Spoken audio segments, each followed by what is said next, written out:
ఈరోజు మన అంశం ఏంటంటే ఆయనే మనల్ని బాగు చేయను. హల్లెలూయా. హోషేయ గ్రంథం 6వ అధ్యాయము 1వ వచనం మనం చూసుకున్నట్లయితే హోషేయ 6వ అధ్యాయం 1వ వచనం, మనము యెహోవా యొద్దకు మరణము రండి. హల్లెలూయా. ఆయన మనలను చీల్చి వేసెను, ఆయనే మనలను స్వస్థపరచును. ఆయన మనలను కొట్టెను, ఆయనే మనలను బాగు చేయను. హల్లెలూయా. దేవాది దేవుడు మనతో మాట్లాడుతున్న మాటలు ఏంటి అంటే, మనము యెహోవా యొద్దకు మరలుదము రండి. ఏంటంట? మనం యెహోవా యొద్దకు మరలుదము రండి. ఆయన మనల్ని చీల్చి వేసెను. దేంట్లో చీల్చి వేస్తారట? మన బాధలు పెడతాడు, మనకు కొంచెం ఇబ్బందులు పెడతాడు. ఎందుకు? మళ్ళీ ఆయనే మనల్ని స్వస్థపరుస్తాడు. హల్లెలూయా. ఇలా ఎక్కడ జరిగింది? ఇశ్రాయేలు మరియు యోధా వారు దేవుని ఆజ్ఞను మీరి చేసిన పాపములు వారిని చీల్చివేసి వారికి శిక్ష కలిగి ముక్కలైపోయారు. దేవునికి దూరమైన ప్రజల జీవితాలను సాతానుడు పాపము ద్వారా పాడు చేస్తాడని స్పష్టమవుతుంది. హల్లెలూయా.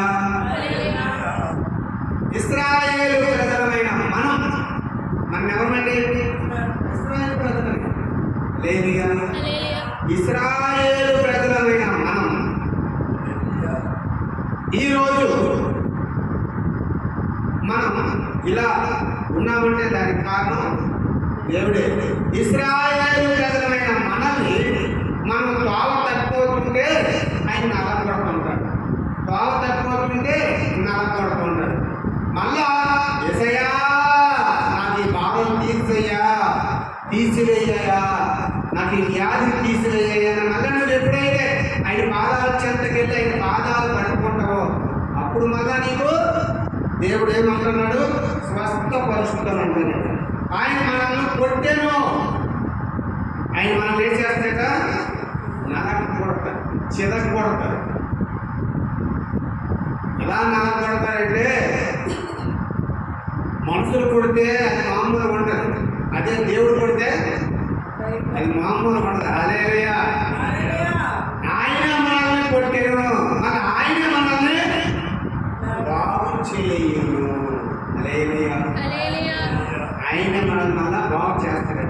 అంతే కదండి. ఇశ్రాయేలు ప్రజలమైన మనము మరియు యోధవారు, ఇశ్రాయేలు ప్రజలు మరియు యోధవారు దేవుని ఆజ్ఞలు మీరు చేసిన పాపములు వారిని చీల్చివేసి వారికి శిక్ష కలిగి ముక్కలైపోయారు.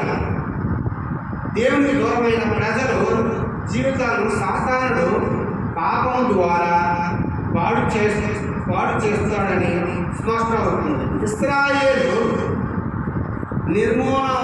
నిర్మూలనకు యోధాలో విస్తృతమైన నాశనానికి బాధకు దారితీసిన ఆషూరు దురాక్రమణ సమయంలో ఈ ప్రవచనము నెరవేరినది.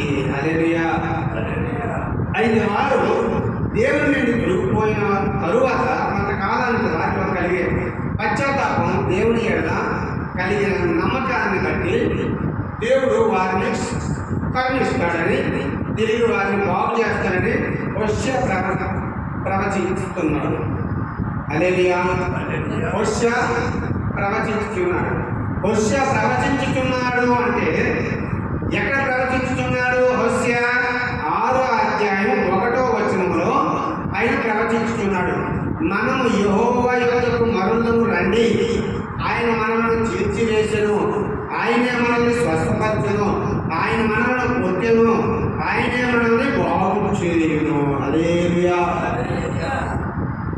అవును ప్రియ దేవుని బిడ్డలారా, యేసే మనల్ని బాగు చేయవాడు. శిక్షించిన ఆ దేవుడే కృపతో తిరిగి ఈ క్రింద విధముగా బాగు చేయును. హల్లెలూయా, హల్లెలూయా, హల్లెలూయా. అయితే ఎలా బాగు చేస్తారు? ప్రభువు తప్ప మరి ఎవ్వరు బాగు చేసేవారు ఎవరు లేరు. హల్లెలూయా. యేసుక్రీస్తు ప్రభువు వారు తప్ప బాగు చేసేవారు ఎవరు లేరండి. ప్రపంచ దేశాల్లో, మన ఇండియాలో, మన కొన్ని రాష్ట్రాల్లో, మన జిల్లాల్లో, మన మండలాల్లో, మన గ్రామాల్లో, మన మారుమూల గ్రామాల్లో, మన విలేజ్ల్లో కూడా ఎక్కడ కూడా ఆయన కొట్టాడు అంటే మన ఆయనే బాగు చేయాలి కానీ ఇంకెవ్వరు బాగు చేయలేరు. హల్లెలూయా.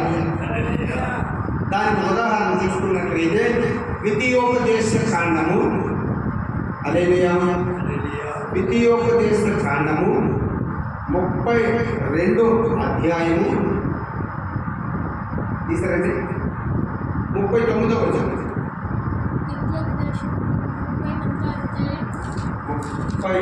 32వ అధ్యాయము 39వ వచనం.